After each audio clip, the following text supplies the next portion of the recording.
Assalamualaikum, hai semua, apa khabar korang? Terima kasih sebab sudah klik video ni dan jangan lupa tekan tombol subscribe.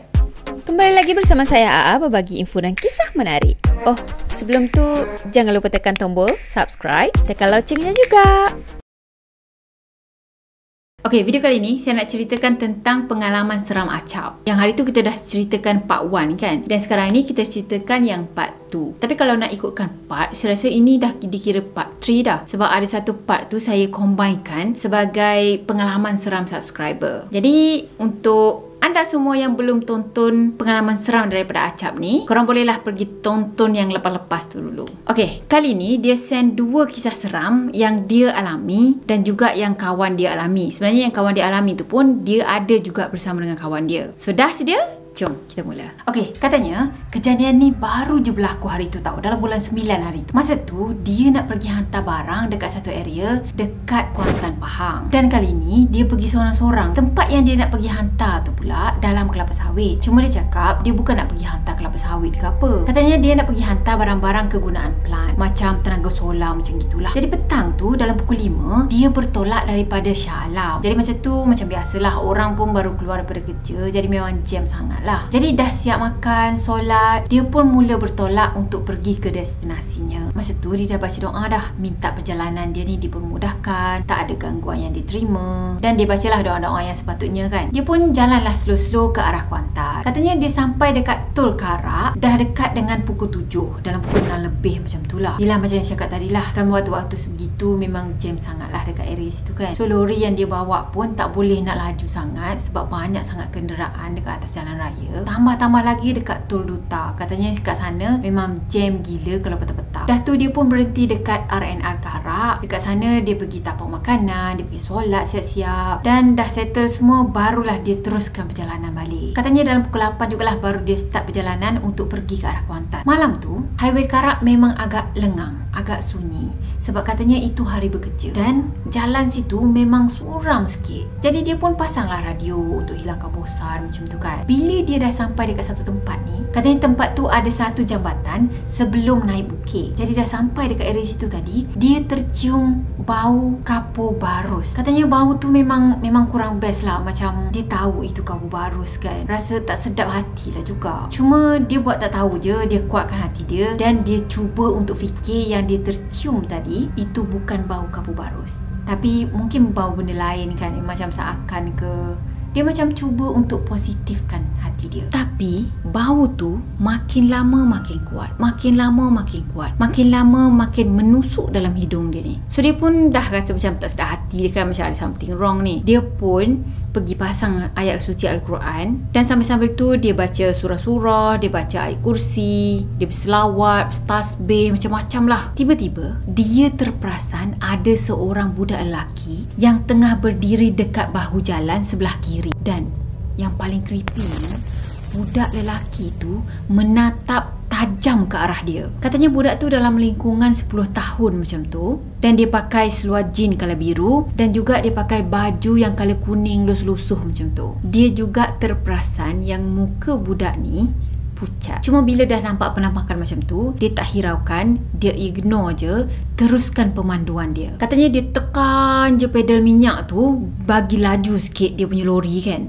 nak lari lah daripada tempat tu. Tapi tiba-tiba je lori dia yang elok je laju tu jadi makin berat, makin berat, makin perlahan. Masa tu dia dapat agak dah terdetik dah dalam hati dia, mesti ada yang menumpang ni, mesti ada ni. Tapi dia mandu lagi, dia teruskan pemanduan macam ni kan. Dah tu dia terperasan yang dekat sebelah dia ni macam ada orang je yang tengah duduk. Yelah, dia kan seorang-seorang, dia tak bawa siapa-siapa pun temankan dia kan. So masa dia perasan macam ada orang tengah duduk tadi, dia pun cuba intai tengok ikut ekor mata dia ni. Masa tu dia ternampak ada sosok budak lelaki tengah duduk dekat sebelah dia, dan budak lelaki tu pandang tepat ke arah dia.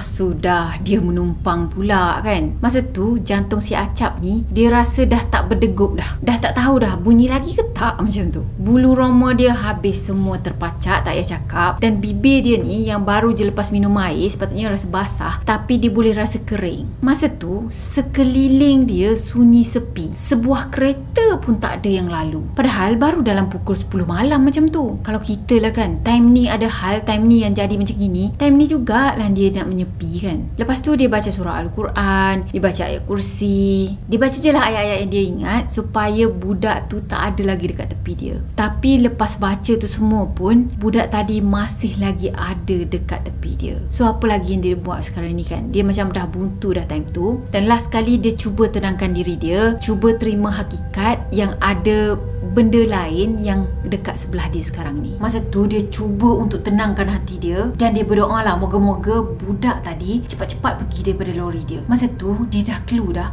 dia dah tak tahu dah nak buat apa. Dan dia pun cakap dengan budak tu tau. Dia beranikan diri untuk bercakap dengan budak tu. Dia cakap, kalau kau nak tumpang, kau tumpang je lah. Tapi aku minta satu je, kau jangan ganggu aku time aku tengah mandu. Jadi dia pun bawa je lah lori tu macam biasa kan, macam tak ada apa, macam abaikanlah apa yang ada kat tepi ni. Walaupun sebenarnya dalam masa yang sama, jantung dia ni kata takutnya tu dah nak tercabut tau. Dah seolah-olah macam berhenti berdegup dah. Dan dia punya takut tu sampaikan dia rasa darah dalam badannya ni dah tak ada. Tapi bukan macam kes Richard Chase tu lah. Lepas tu selang beberapa minit je, budak tadi dah hilang. Gaib macam tu je. Dia pun terfikirlah, mungkin budak tu dah turun kot dekat mana-mana tadi kan. Dia pun teruskan perjalanan dia untuk pergi ke Kuantan. Katanya dia sampai dekat Ketul Kuantan tu dalam pukul 4 pagi. Yang sepatutnya dia boleh sampai awal lagi, tapi disebabkan budak tadi yang sibuk nak menumpang lori dia kan, jadi delay lah perjalanan dia tadi. Dan lepas tu dia teruskan perjalanan dan sampai ke tempat destinasi yang sepatutnya dia pergi hantar barang tadi. Sampai je dekat sana, dia tengok jam dalam pukul 8.30 pagi. Jadi itulah,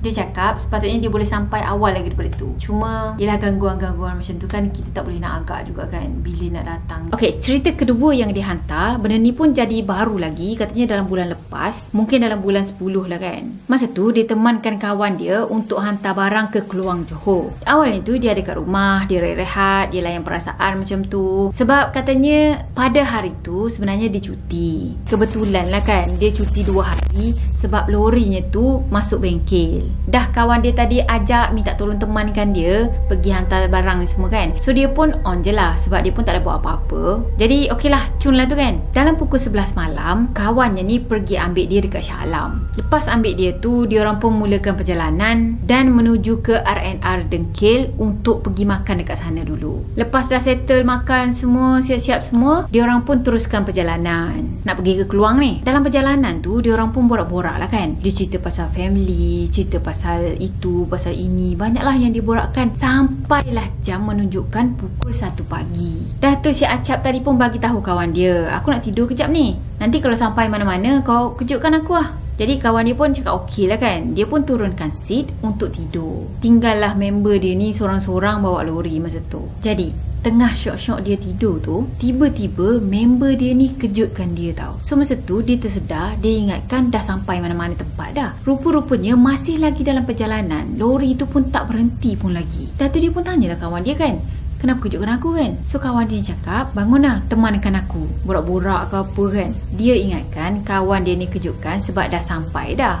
Rupa-rupanya time tu baru je melewati Seremban. Dan sebenarnya dia tidur tak sampai dalam 1 jam pun. Dah dia pun tanya lagi kawannya, kenapa kan? So kawannya cakap, temankan aku lah, aku rasa tak sedar hati lah. Acap ni pun tanya lagi, dah kenapa rasa tak sedar hati kan? Mesti ada sesuatu yang berlaku kan? Dah tu kawan dia yang driver tadi, dia bagi tahu dia macam ada terpandang sesuatu dekat tengah jalan tadi. Dia cakap yang dia terperasan macam ada seorang perempuan dekat tengah-tengah divider dan tengah terbaring dekat situ. So si Acap ni macam menyedapkan hati lah kan. Dia cakap mungkin tu khayalan je kot. Tapi dia insist juga.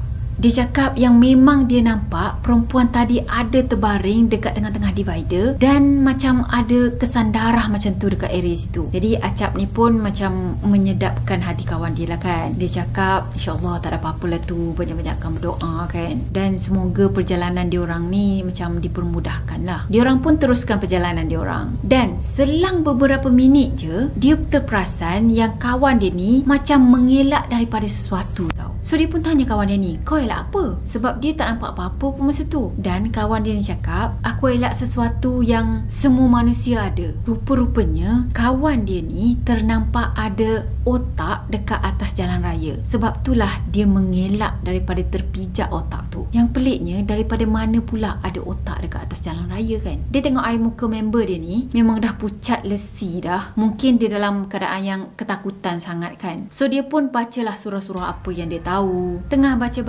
surah tadi, tiba-tiba je member dia ni tegur tau. Dia cakap, aku rasa macam lori ni makin berat lah. Dan dia rasa macam ada sesuatu yang tengah menumpang sekarang ni. Jadi si Acap tadi pun teruskanlah baca surah apa yang dia tahu, baca surah apa yang dia ingat kan. Dan member dia ni pun baca surah juga. Dan tiba-tiba dia orang rasa macam dekat atas kepala lori tu ada sesuatu yang tengah bertenggek. Tiba-tiba ada lori daripada lorong sebelah tu yang bertentangan macam ni kan, bagi high beam dekat dia orang tau. Time tu dalam hati dia orang memang sah ada sesuatu yang tengah bertenggek atas kepala lori dia orang. Dia orang pun tak putus-putus baca ayat suci Al-Quran. Lepas tu dia orang pasang MP3 yang surah ngaji tu. Yelah, dia orang doa banyak-banyak supaya apa yang ada dekat atas lori ni boleh balik ke rumah dia macam tu. Dan tiba-tiba je lori tadi jadi ringan balik, sama macam yang sebelum ni. Bila dia orang dah pasti dah tak ada benda dah dekat atas kepala lori dia orang ni, dia orang buat keputusan untuk berhenti je dekat mana-mana R&R untuk berehat, tenangkan diri dan ambil angin sekejap dekat sana. Dah sampai dekat R&R tadi, dia orang pun berehat dekat situ. Dan member dia pun bagi tahu yang kita tidur dekat sini je lah malam ni. Esok pagi-pagi lagi kita berangkat ke Keluang. Dia pun tanyalah member ni kan untuk pengesahan. Dia tanya, betul ke yang kau nampak tu perempuan kan? Perempuan tengah baring tu kan? Dia cakap betul. Dia nampak dengan jelas perempuan tu terbaring dalam keadaan menyarap dan juga penuh dengan darah. Dan si Acap ni tanya lagi, betul ke yang dia elak tadi tu otak? So kawan dia pun cakap, betul lah, aku